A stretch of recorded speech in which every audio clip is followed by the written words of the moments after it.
রমজান আসতেছে, রমজানে শশা ছাড়া ইফতার এটা কি হতে পারে? ইফতারে শশা নাই এটা কিন্তু চলে না। তো রমজানে প্রচুর পরিমাণ শশার চাহিদা থাকে। যত বেশি চাহিদা হয় তত বেশি বাজারে পণ্য দরকার এবং সেটার দামও বেশি হয়।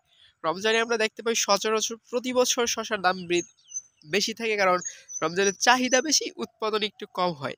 তো গেছে বছর কিন্তু আবার রমজানের 10 যাওয়ার পরে শশার উৎপাদন এত বেশি হয়েছিল যে লাস্টে শশা পানিতে ফেলতে হয়েছে। আমি নিজেও ফেলছি। ক্ষীরা লাগাইছিলাম, তো ক্ষীরা লাস্টে 2 টাকা কেজি বিক্রি করা লাগছে। তো সেইটা না, কথা হচ্ছে আপনি রমজানে প্রচুর চাহিদা থাকে। আবার রমজানের 25-এর পরে দাম বৃদ্ধি পেয়ে গেছিল শশার, কিন্তু তখন ক্ষীরা আমারটা শেষ হয়ে গেছিল, যার কারণে এক্স্যাক্টলি আমি প্রচুর লস খাই। তো এখন হচ্ছে কথা, আপনি যদি শশা চাষ করেন রমজান উপলক্ষে, আপনি শশা চাষের যে নিয়ম হচ্ছে, আপনি সিম চাষ করবেন, একটা সিজন দরকার যে সিম কখন চাষ করে।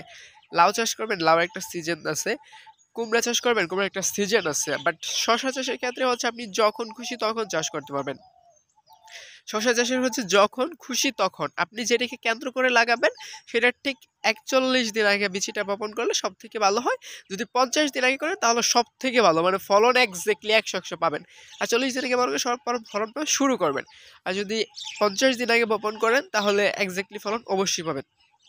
আপনি যদি রমজানকে কেন্দ্র করে শশা লাগাতে চান, তাহলে ভিডিওটা দেখা শেষ করে গিয়ে আপনি শশার চারা নিয়ে আসবেন। এখন আসেন, সময় তো গেল যে কখন লাগাবেন। আপনার যখন খুশি তখন শশা লাগাইতে পারেন। যেই উৎসবকে কেন্দ্র করে লাগাবেন বা যেই জিনিসটাকে কেন্দ্র করে লাগাবেন, তার থেকে 50 দিন আগে বীজ বপন করবেন। দ্বিতীয় হচ্ছে, আমি কোন জাত লাগাবো। হ্যাঁ, এইটা সব থেকে গুরুত্বপূর্ণ একটা কথা।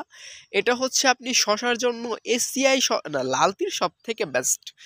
এক্স্যাক্টলি আমি প্রমোট করতেছি না কাউরে, আসলে আমি নিজে লালতির করতেছি, সাথে আরো অনেকগুলো করছি, নাম বলবো না কোনটা।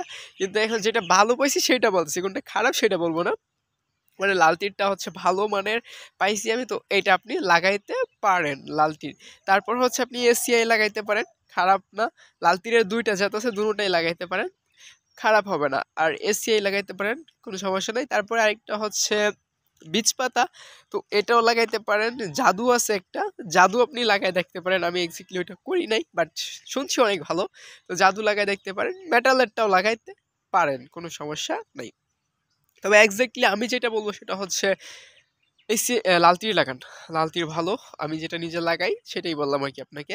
এখন হচ্ছে কিভাবে লাগাবো। হ্যাঁ, ফার্স্টে হচ্ছে বিচিটা 10 মিনিট থেকে আধা ঘন্টা বা 1 ঘন্টা রোদে দিবেন। রোদের তাপমাত্রার উপর নির্ভর করবে আপনি বিচিটা কতক্ষণ রোদে দেবেন। যদি রোদের তাপমাত্রা বেশি হয় তাহলে হচ্ছে 10 থেকে 15 মিনিটই হয়ে যাবে। আর যদি রোদের তাপমাত্রা কম হয় তাহলে হচ্ছে আধা ঘন্টার মতো রোদে দিবেন। রোদে দিয়ে এই গরম বিচিটাকে, মানে রোদে যে গরম হয়েছে বিচিটা, এটাকে সরাসরি পানিতে ভিজাবেন। এটা একটানা 12 ঘন্টা পানিতে ভিজিয়ে রাখবেন। পানিতে ভিজিয়ে রাখার পর হচ্ছে একটা ভেজাতে না, সরি, একটা রুমালের মধ্যে বিচিগুলোকে ভরবেন। তারপরে একটা ভেজা রুমালের মধ্যে বিচিগুলোকে রেখে দিবেন 24 বা 30-48 ঘন্টার মতো। আপনি একটু চেক দিবেন, 24 ঘন্টা পর একবার চেক দিবেন। তারপর হচ্ছে আবার আহ, আহ, তারপর হচ্ছে 30 বা 48 ঘন্টা পর একবার চেক দিবেন। এই কারণ হচ্ছে জার্মিনেশন করে যদি আপনি লাগান তাহলে বিচি নষ্ট হয় না। বাট জার্মিনেশন ছাড়া যদি লাগান, এখন তো শীতকাল, তো বিচি নষ্ট হয়ে যেতে পারে। তাই আপনি জার্মিনেশন করে লাগানোটা অত্যন্ত গুরুত্বপূর্ণ, অবশ্যই জার্মিনেশন করে লাগাবেন। আবারও বললাম, 10 মিনিট রোদে শুকাবেন। আর এখন যেহেতু শীতকাল, তাহলে আধা ঘন্টা রোদে দিবেন। গরম বিচিটা পানিতে ভিজাবেন, 12 ঘন্টা ভিজিয়ে রাখবেন। তারপর হচ্ছে একটা ভিজা রুমালের মধ্যে বিচিটাকে 24 ঘন্টা থেকে 48 ঘন্টা মানে মুড়িয়ে রাখবেন। মুড়িয়ে রাখলে জার্মিনেশন হয়ে যাবে। একটু মাঝখানে চেক দিয়ে একবার, 48 ঘন্টার মাঝখানে একবার চেক দিলেই হবে। তাহলে বুঝতে পারবেন যে কখন জার্মিনেশনটা হচ্ছে। জার্মিনেশন হওয়ার পর আপনি সরাসরি থলে লাগাইতে পারেন অথবা আপনি প্যাকেটে লাগাইতে পারেন, কোনো সমস্যা নেই। আমি নিজে প্যাকেটে করে তারপর পরে লাগাই, কারণ আমি একটু অলস, তো থল তৈরি করতে অনেক ঝামেলা হয়। তাই প্যাকেটে আগে লাগিয়ে ফেলি, তারপর থল তৈরি করি। এখন যেটা কাজ হচ্ছে, থল তৈরি কীভাবে করবেন। থল তৈরি করবেন হচ্ছে, যেদিন বিচি ভিজাইবেন ওই দিন থলটা তৈরি করে ফেলবেন। সার, বিষ, গোবর সব কিছু দিবেন। থলের মধ্যে হচ্ছে 100 গ্রাম ডিএপি দিবেন, আর 50 গ্রাম হচ্ছে লাল সার দিবেন। আর ইউরিয়া সার দেওয়ার প্রয়োজন নেই, জিপসাম ওইগুলো দেওয়ার কোনো প্রয়োজন নেই। বোরন টোরন যা আছে সব পরের চিন্তা পড়ে, শুধু লাগানোর আগে হচ্ছে পর্যাপ্ত পরিমাণ গোবর দিবেন। যথাসম্ভব গোবর কেন্দ্রিক চাষাবাদের দিকে অগ্রসর হন, তাহলে আপনারা দেখবেন গাছেতে রোগবালাই খুব কম হচ্ছে। সার বিষ থেকে একটু দূরে সরার চেষ্টা করেন। আর অনেকেই ছোট গাছগুলোতে স্প্রে করে, শিডিউল মাফিক স্প্রে করা, আর হচ্ছে হ্যাঁ কি জানি শিডিউল মাফিক স্প্রে করা, নিয়মিত গাঞ্জা সেবন করা, একই কথা হবে আর কি। তাই শিডিউল মাফিক স্প্রে করা থেকে দূরে থাকার চেষ্টা করবেন। গাছের রোগ হওয়ার পরেই ওষুধ দেবেন, এছাড়া না। আমি নিজের গাছের রোগ না হলে ওষুধ দিই না, আবার এই সময় পাতা কেটে ফেলে দিই, তারপরে ওষুধ দিতে চাই না, কারণ সিরিয়াস অসুখ না হলে ওষুধ দেয় না। কারণ যেটা খাবো আমি নিজে, সেটা কেন আমি বিষটা জেনে শুনে কেন কীটনাশক খাবো? এক্স্যাক্টলি সেটা বুঝতে পারছেন বিষয়টা? তো কীটনাশক থেকে দূরে আসার চেষ্টা করেন।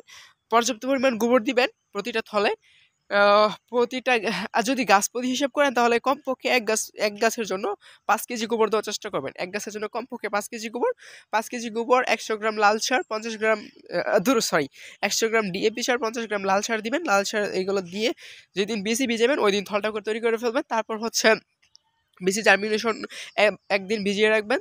বিসি জার্মিনেশন হতে 48 ঘন্টার মতো সময় লাগবে। 3 দিন হয়ে গেল। এরপরে হচ্ছে আপনি যদি ইয়াতে তৈরি করেন, প্যাকেটে চারাগুলো তৈরি করেন, সব থেকে ভালো হয়। তখন 10 দিন সময় লাগবে। এই 10 দিনে হচ্ছে মাটিটা উর্বর হয়ে যাবে। তার মাঝখানে আরেকদিন থলটা কুবিয়ে দিবেন, ভিতরে গ্যাসটা চলে যাবে, সারের বিষাক্ততা, গোবরের ধাক সবকিছু চলে যাবে, যার ফলে আর চারা কোনো মারা যাবে না। ভিডিওটা যদি ভালো লেগে থাকে, অনেক বেশি কথা বলে ফেলছি, অবশ্যই চ্যানেলটা সাবস্ক্রাইব করবেন। হ্যাঁ, প্রচুর কথা হয়েছে আজকে।